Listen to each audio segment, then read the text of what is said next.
90s kids Deepavali எப்படி இருக்குன்னு கொஞ்சம் பார்க்கலாம். ஒரு நாள் தான் லீவு கிடைக்கும். ஆனாலும் எந்த ஒரு பண்டிகைக்குமே இல்லாத சந்தோஷம், எதிர்பார்ப்பு தீபாவளிக்கு உண்டு. 90s கிட்ஸ் கொண்டாடின தீபாவளி எல்லாம் வேற லெவல் தான்.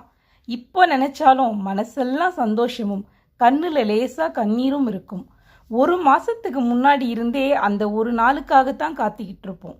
தவம் கிடப்போம். அப்போ நான் ஸ்கூல் படிச்சுட்டு இருந்த காலம் 90s காலம். இப்போ மாதிரி அப்போ கொரோனா எல்லாம் இல்லை. எப்படா பண்டிகை வரும், எப்படா மழை வரும், எப்படியாவது ஒரு நாள் ஒரு அரை நாள் லீவு கிடைக்காதான்னு ஏங்கி காத்துக்கிட்டு கிடப்போம்.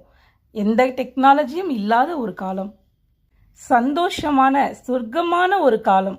எல்லாமே நண்பர்கள், உறவினர்கள், ஸ்கூல் விட்டா வீடு, வீடு விட்டா ஸ்கூல், எந்நேரமும் விளையாட்டு, அப்பப்போ கொஞ்சம் படிப்பு. புது துணி போடணுன்னாலும் தீபாவளி, புது படம் பார்க்கணுன்னாலும்